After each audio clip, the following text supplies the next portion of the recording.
For the first time ever, Jefferson County is using two voting locations. This one at the Edison building off of Ormsby and the other just down the road at the Kentucky Expo Center. The parking lot here, though, is pretty crowded and active, and the line inside is fairly long. However, everything is moving pretty quickly, and while people are voting in person, there are also people voting at home by mailing in their ballot. Now it's imperative, like you have to vote. We have to do this together.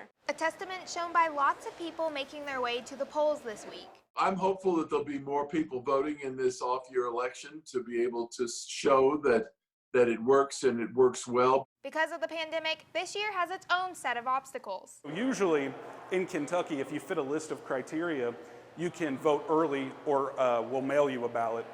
Because of the COVID pandemic, we're actually allowing everyone to vote early, whether they want to come down here as such or whether they want to vote through the mail.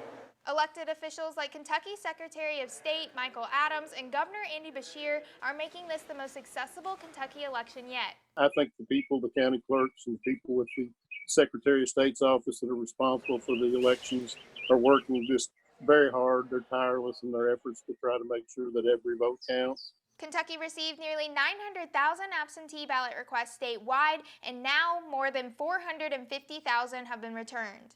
My gut reaction is if you in fact went through the process to sign up and then they sent it to you and then you sent it back and then they sent it to you and you sent it back, my gut says you sent it back and voted.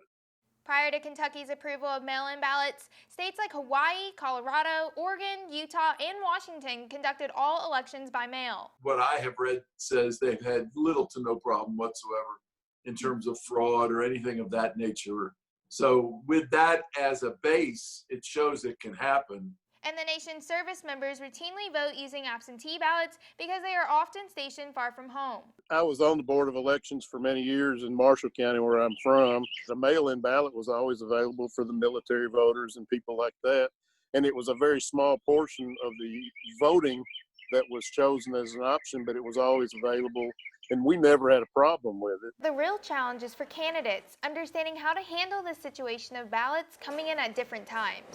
You can get a candidate that gets really hot in the last week, and 80% of the ballots have already been cast. You know, I voted a month ago. And so even if I want to change my mind based on whatever I read or whatever I see now, my vote is cast.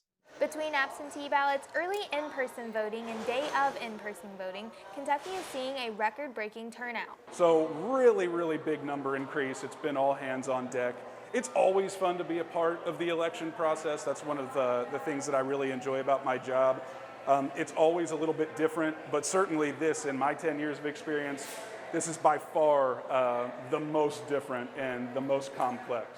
Some voters are even wanting to see the vote by mail option again in November. I think it's really dumb that we have to be out here to vote. I think we should have all automatically received an absentee ballot because at this point we're risking lives, and you know, the masks only protect so much. And others just hopeful for the future. You know, it will be really interesting to watch and to study how this process is going to evolve, because I do think that it's safe to say that it will never be the same.